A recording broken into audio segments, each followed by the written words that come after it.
그리스도인을 어떻게 정의하면 좋겠습니까?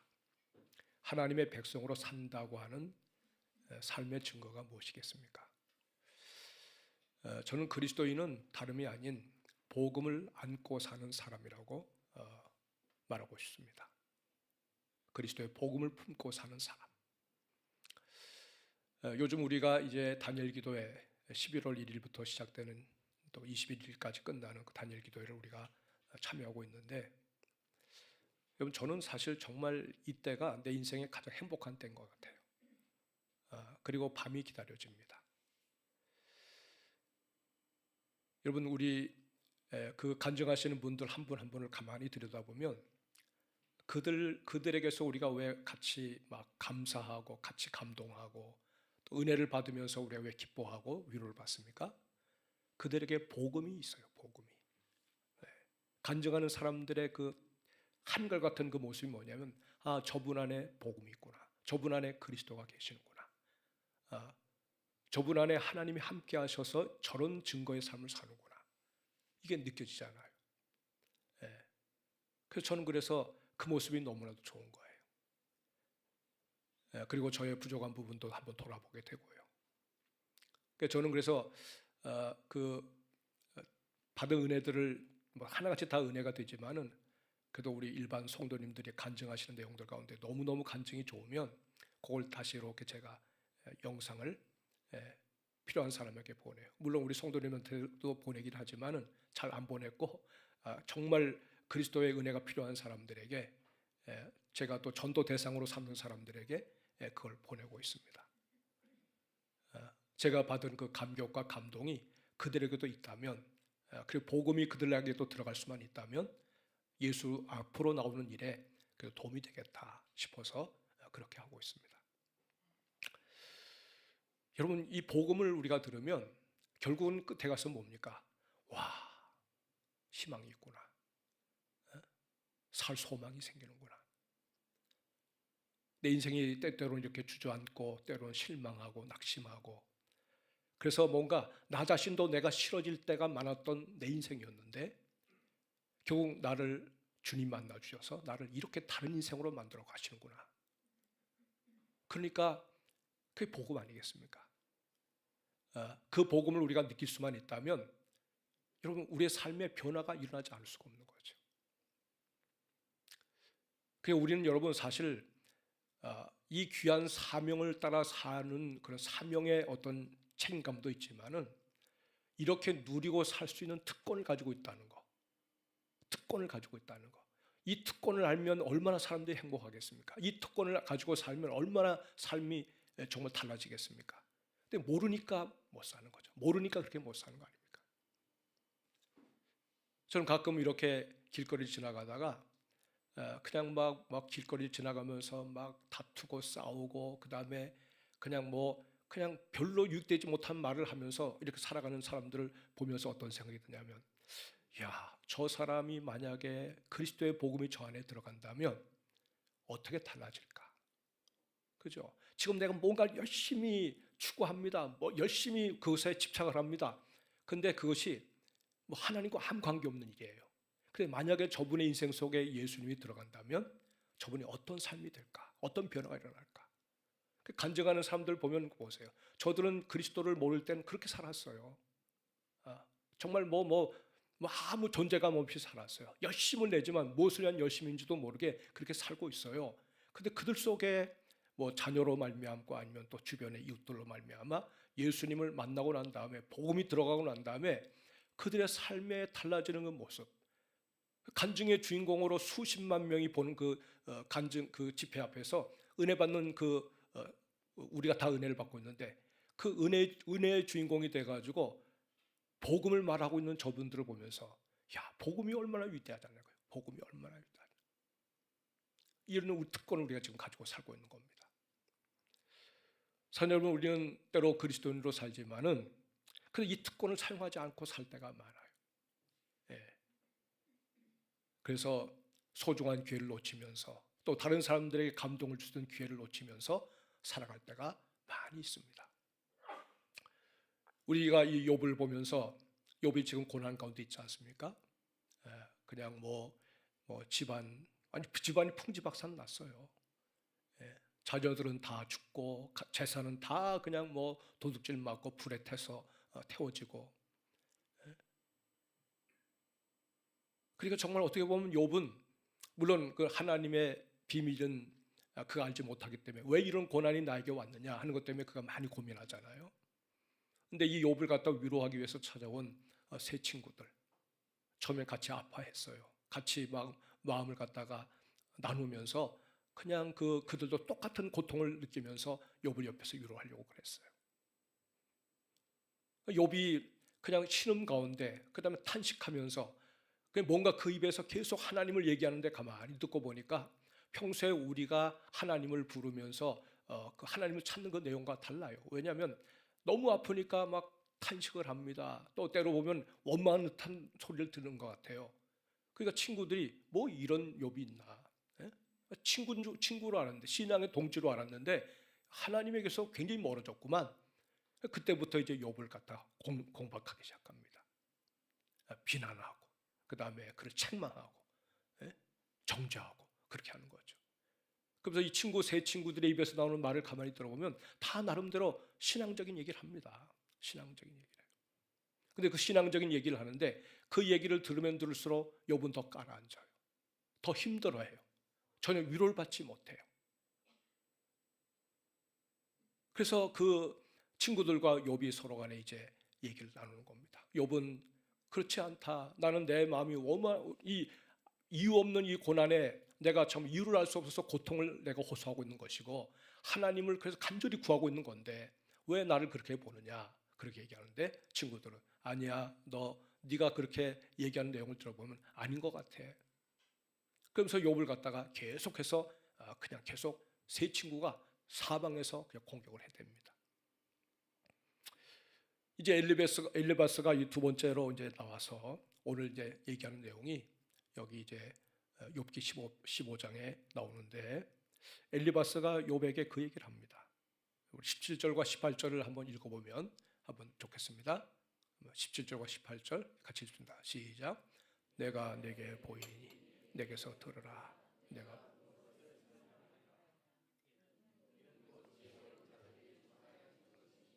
그들의 조상에게서 숨기지 아니하였느니라. 이렇게 욥이 이제 얘기 시작합니다. 엘리바스가 이런 얘기를 시작합니다.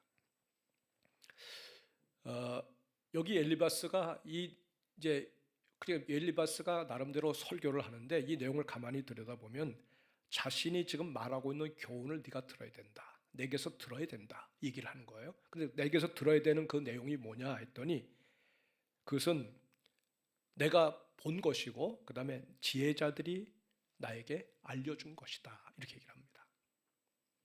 우리가 뭔가를 누구한테서 어떤 얘기를 할 때 내가 말하고 있는 근거가 확실해야 되잖아요.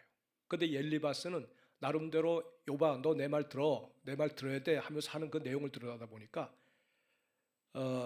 그게 뭐냐면은 이 욥이 말하는 그 모든 것들이 사람으로부터 온 거라는 거예요. 지혜자들이 나에게 가르쳐 준 거라는 거예요. 생사의 갈림길에서 정말 제대로 된 복음을 들어야 되는데 이 엘리바스가 하는 얘기가 내 말 들으라는 겁니다. 근데 내 말은 어디에 근거했느냐? 지혜자들로부터 내가 받은 거다. 거기에 네 목숨을 걸라는 거 아닙니까? 한마디로 말하면 이 엘리바스가 그 이후에 쭉 설교 내용이 나옵니다. 쭉 나오는 내용이 제가 26절에서 끝났는데 끝까지 들여다보면 그렇고 또 다른 쪽에서 보면 또 다 그 내용인데 뭐냐면 그 어디에도 하나님이 말씀하셨다는 말이 없어요. 한마디로 말하면 복음에 근거하지 않는 거죠. 하나님의 말씀이 이러하다. 내게 부딪혀진 말씀, 내가 내 삶을 바꾼 말씀, 내 삶 속에 들어와서 그냥 성육화된 이 말씀, 내 삶을 움직이고 변화시키는 그 말씀, 이 말씀으로 내가 너한테 말한다 그러면 복음입니다. 근데 그게 아니었어요. 지혜자로부터 또 사람으로부터 온 것이다. 그 내 말 들으라는 거예요.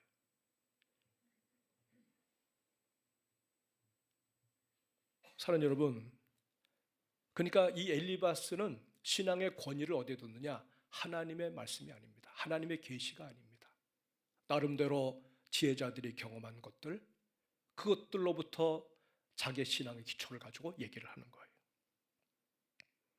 아무리 논리적으로 들리고 그 다음에 신앙적으로 들린다 할지라도 여러분, 이 말의 출처가 하나님의 말씀이 아니면 복음이 아니다라고 우리가 결론을 낼 수가 있는 겁니다.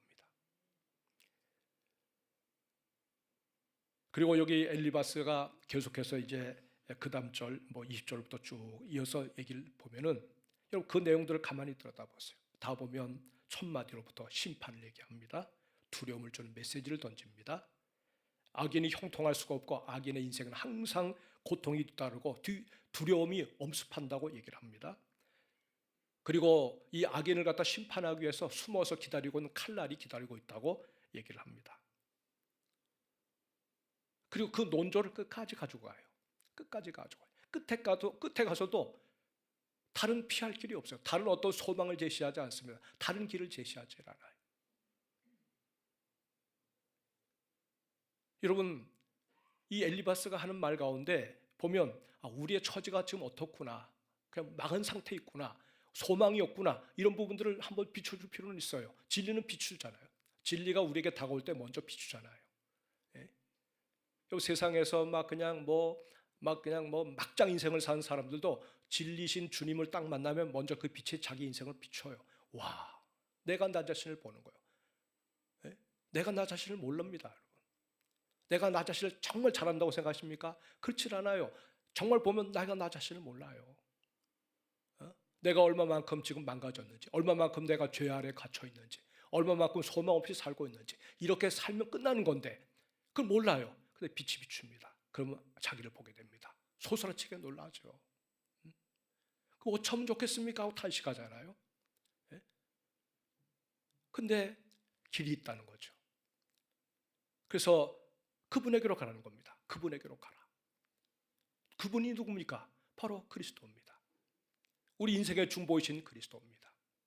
적어도 욥은, 여러분, 이 엘리바스가 자기를 향해서 이렇게 그냥 깎는 얘기, 고통스럽게 찌르는 얘기를 할 때 이 욥의 마음에 어떤 마음이 일어나냐면, 우리가 16장에 들어가 보면 알지만 하나님과 사람 사이에, 사람과 사람 사이에 중보자가 계시는데 내가 지금 중보자를 기다린다, 중보자를 찾는다. 16장 그 부분을, 끝부분을 이렇게 읽어보면 그 중보자가 누구냐면 하나님과 사람 사이에, 사람과 사람 사이에 중보자를 요구하는 거잖아요. 그 중보자가 바로 그리스도입니다. 중보자가 바로 예수입니다. 여러분, 욥은 오래전 구약시대를 살던 사람이었지만은 벌써 멀리서부터 그리스도를 바라봤어요. 아브라함도 그리스도를 바라봤어요. 모세도 그리스도를 바라봤어요. 구약의 성도들이니까 예수 모른다고 생각하면 안 돼요. 구약을 살던 모든 선지자들과 모든 하나님의 종들은 그리스도가 오실 것을 내다봤어요. 그 그리스도를 앙망하죠. 그리스도를 기다리죠. 그리스도를 갈망합니다. 욥도 그리스도를 갈망했어요. 엘리바스가 욥을 향해서 야, 너 내 말 들어 하면서 그 말 들어보니까 죽으라는 얘기입니다. 절망하라는 얘기입니다. 소망이 없다는 얘기입니다. 구원받지 못한다는 얘기입니다. 근데 자기 말 들어서 무슨 도움이 된다고요? 그 말을 들어야 됩니까? 적어도 엘리바스가 말을, 입을 통해서 나온 그 말에는 복음이 들어있지 않습니다. 이 엘리바스의 말 속에는 결국 주님이 안 계시는 거예요. 엘리바스의 인생 속에 그리스도가 없어요. 그러니까 줄 수가 없는 거죠. 그리스도를 줄 수가 없는 거죠. 여러분, 우리 인생 속에 만약에 그리스도가 계신다면 어떡합니까? 그 그리스도를 내보이겠죠. 낙심하고 실망하는 사람들에게 그리스도를 내줄 수가 있는 거죠. 주님을 바라봐라. 믿을 것은 주님밖에 없다. 우리가 때때로 이런 고난을 당하기도 하고 어려움을 당하기도 하는 이유가 뭐냐? 바로 우리가 얼마나 약한 존재인지, 다른 것을 의지하면 우리 인생이 망하지만 적어도 인생의 중보자가 되시고 구세주가 되신 예수를 만나기만 하면 우리 인생은 달라질 수가 있어. 이거를 전하라고 주님 우리 때로 약하게 만드세요. 고난 가운데 있게 하세요. 진짜 보석이 뭔지를 깨닫게 하시기 위해서 거짓 보석을 다 뒤로 물리시기 위해서 우리 인생 가운데 때로 이런저런 환난과 어려움이 찾아오게 되는 거죠. 잠시 잠깐이라도. 그래서 깨닫게 되면 다시 우리의 삶이 새롭게 회복되면 그 새롭게 회복된 인생이 얼마나 보기 아름답고 좋으냐는 거죠.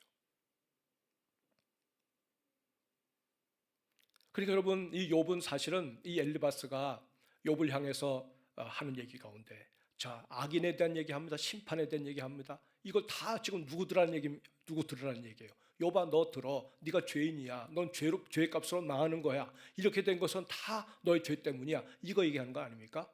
이것 또한 잘못된 겁니다. 여러분, 고난이라고 하는 것이 꼭 죄로 말미암아 오는 것도 아니에요. 때로 하나님은 우리로 하여금 영광스러운 존재로 쓰게 하시기 위해서 때로 고난 가운데 처하기도 합니다. 하나님의 영광을 나타내기 위해서 지금 내가 고난의 자리에 있는 거죠. 북녘 땅에 있는 성도들이 죄가 많아서 저들은 교회가 무너지고 그다음 신앙생활하기 어렵고 지금 여러분 고난을 당하고 있습니까? 우리 남쪽에 있는 성도들은 저들보다 더 의로워서 우리 이렇게 자유로운 그런 나라에서 살고 있습니까? 그거 아니잖아요. 뭘 잘못했길래, 얼마나 잘못했길래 저런 병이 들고 뭘 얼마나 잘못했길래 저런 환난과 어려움이 오나. 때때로 우리는 다른 사람들 그렇게 판단할 때가 있지 않습니까? 여러분, 주님은 거기에 동의하지 않습니다. 하나님의 영광을 위해서 감히 우리는 거기에 그 자리에 설 수 없는 그 자리에서 고난을 당하는 성도들이 있는 거예요. 아프리카에서, 나이지리아에서 그 크리스찬들이 지금 많이 고난을 당하고 있습니다. 수백 명이 집단 처형을 당하고 한 교회에서 예배를 드리는데 불을 질러가지고 여러분 그냥 거기서 불태워 죽임을 당하고, 지금도 나이지리아에서 벌어지고 있는 참상은 대단해요. 미국의 트럼프 대통령이 나이지리아를 경고하잖아요. 계속 그리스도인들을 이렇게 그리스도인들 계속 이렇게 죽이면 가만두지 않겠다 얘기할 정도로 지금 나이지리아의 그 기독교가 굉장히 환난을 받고 있어요. 고통을 받고 있어요. 여러분, 저들은 뭔가 모르게 우리보다는 다르게 여러분 뭔가 잘못이 있고 그 나라가 뭐 어떤 저주를 받은 그런 대상이라고 생각합니까? 그렇지 않습니다. 어쩌면은 이 마지막 때 이 땅을 살고 있는 모든 그리스도인들에게 우리가 어떻게 살아야 되는지, 우리가 어떤 상황 속에서도 복음을 놓치지 않고 우리가 믿음으로 살아야 되는지를 보여주는 샘플인 거죠. 거기에 쓰임받고 있는 겁니다. 쓰임받고 있는 거예요. 근데 여러분, 엘리바스가 그걸 얘기하지 않고, 엘리바스가 만약 정상적으로 주님을 안다면, 그 안에 복음이 들어있다면 엘리바스를 알아봤을 거예요. 욥을 알아봤을 거예요. 욥아, 내 고난이 정말 귀하다. 하나님과 함께 평생을 살면서 하나님이 어떤 분인지를 내 삶을 통해 생생하게 보여주고자 하시는 하나님의 계획이 너를 통해서 좀 나오고 있는데 너 참 귀하다. 힘내라. 우리가 있다. 이렇게 나오면 얼마나 좋겠습니까? 욥을 제대로 봐야 되잖아요. 근데 엉뚱하게 욥을 갖다가 엉뚱한 잘못된 복음을 가지고 적용시키고 있는 거죠. 사랑하는 여러분, 우리가 출애굽기 그다음 민수기 쪽을 보면 이스라엘 백성들이 약속의 땅에 들어가려고 가데스 바네아에 모여 있잖아요. 가데스 바네아에 모여 있는데 그 이스라엘의 그 지파들 가운데 지도자들이 나와서 모세에게 얘기합니다. 신명기에서 밝혀진 얘기예요. 모세요, 우리가 저 땅에 들어가는 거 좋은데 근데 우리가 좀 한번 들어가서 한번 살펴보고 오게 해주십시오. 이렇게 얘기했습니다. 하나님 먼저 명령하신 것 아닙니다. 저들에게 뭔가 더 확실한 것을 보게 하시기 위해서 보낸 게 아니에요. 그냥 주님은 정상적으로 말씀의 인도를 따라서 모세를 앞세워서 들어가는데 그냥 들어가면 되는 거예요. 근데 지도자들이 딱 나서서 이 일을 제기합니다. 우리가 먼저 들어가서 정탐하게 해주십시오.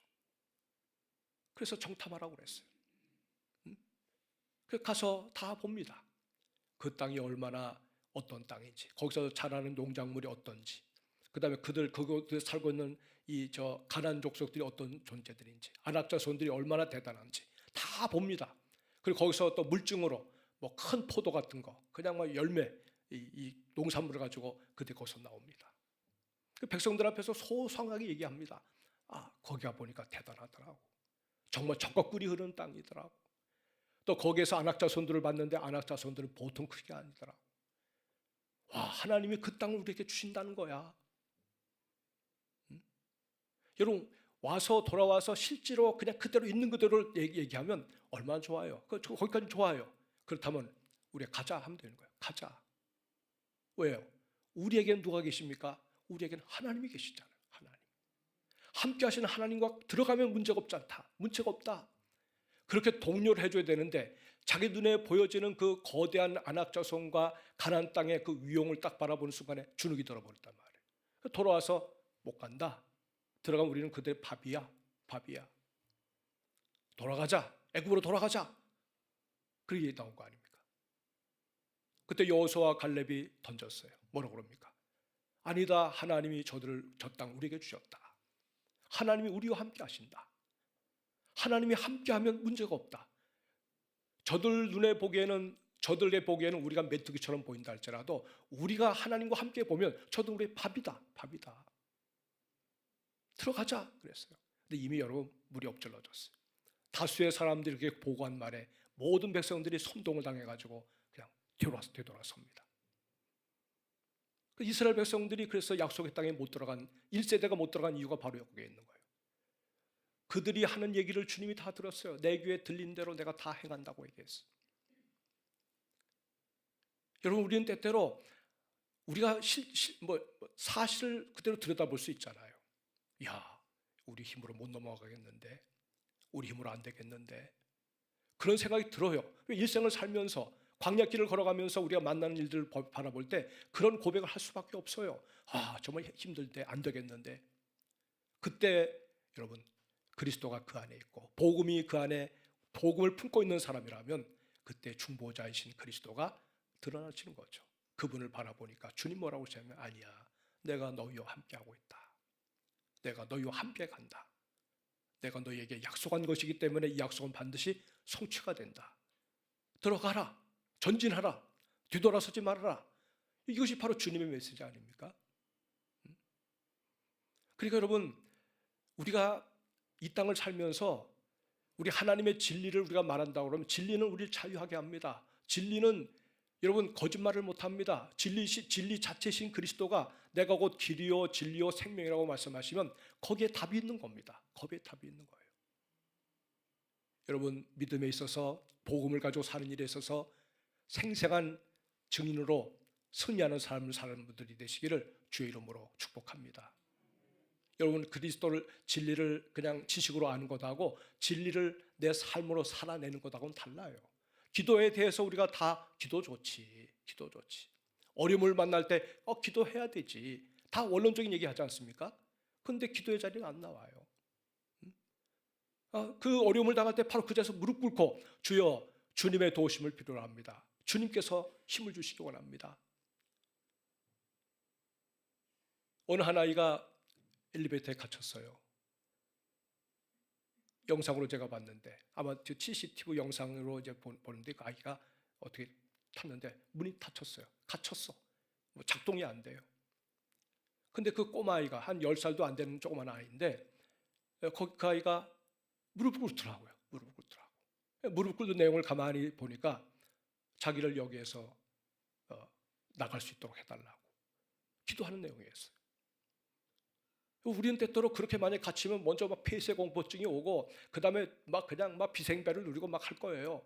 근데 이 꼬마 아이는 그 손이 안 닿으니까 그냥 엎드려서 간절히 기도하더라고.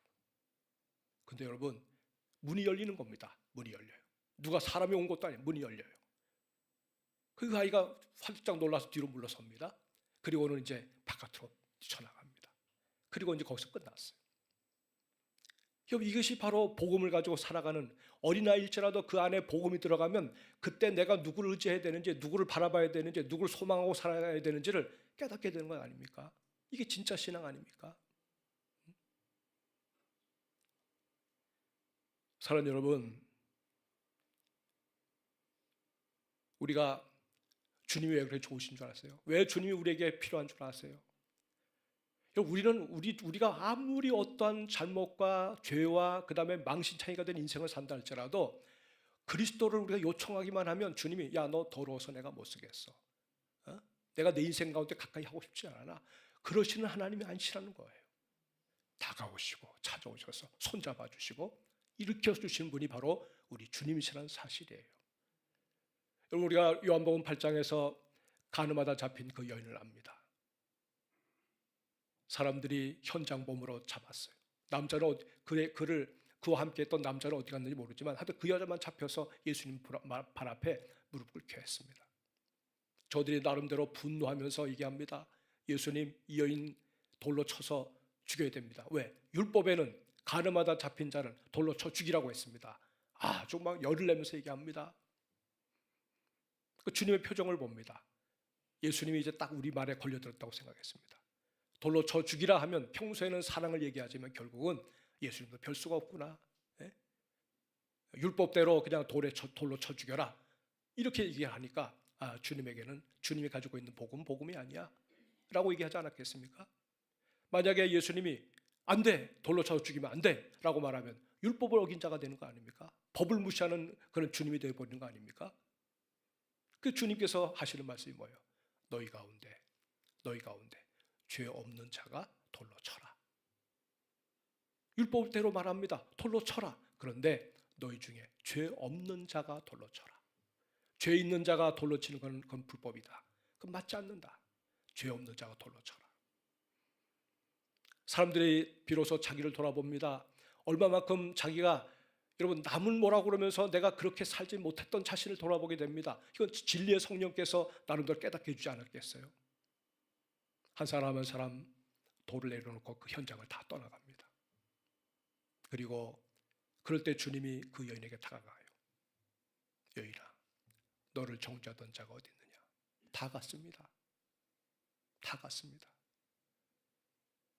나도 너를 정죄하지 아니하노니 다시는 죄를 짓지 마라. 주님은 죄를 용납하시는 분이 아니에요. 죄는 짓지 말아야 돼요. 그러나 그렇지 못해서 그런 죄 가운데 있던 인생들을 주님 그냥 내버려 두지 아니하시고 그 영혼을 귀히 여기는 그 마음 때문에, 사랑하는 그 마음 때문에 결국 그 여인을 그 자리에서 건져내시는 그 주님이십니다. 복음은 바로 그런 거예요. 정죄하는 것은 복음이 아닙니다. 두려움을 갖게 만드는 건 복음이 아닙니다. 끝까지 심판의 두려움 때문에 덜덜 떨다가 그것으로 끝나는 그런 복음은 복음이 아닙니다. 거짓 복음입니다. 그러나 여러분, 비록 그런 인생을 살았지만 우리에게 소망을 주시고 건져주시고 구원하시고 자유함을 주시고 진정한 우리의 내면을 풍성한 하늘의 기쁨으로 살게 만들어주는 위대한 복음, 바로 그 복음은 바로 그리스도가 우리 인생의 주인 되실 때 일어나는 복음입니다. 이 복음을 가지고 사랑하는 여러분, 우리도 남을 살리는 일에 앞장설 수 있기를 바랍니다. 주의 마음을 가지고 세상을 바라보면, 주님의 말씀을 가지고 죄인들을 바라보면 그 주님의 마음을 가지고 우리는 그들을 품을 수가 있는 거잖아요. 그렇게 우리 교회가 품으면 우리 교회는 하나님이 쓰시는 교회가 되는 거고, 정말 그런 마음 가지고 주님 앞에서 행동하는 우리 신자가 된다면 그 신자는 주님이 쓰시는 위대한 인생을 사는 사람이 되는 것 아니겠습니까? 여러분, 21일 동안 21분의 간증하시는 분들이 나와서 간증하겠지만은, 여러분, 우리는 우리의 삶의 현장, 누가 보지 않든 간에, 누가 보든 말든 간에 적어도 주님이 나를 바라보고 계신다는 것을 아시고 나도 내 인생에 그리스도를 증언하는 간증의 주인공이 되는 일에 함께 참여하는 분들이 되시기를 주의 이름으로 축복합니다. 아멘. 주시는 말씀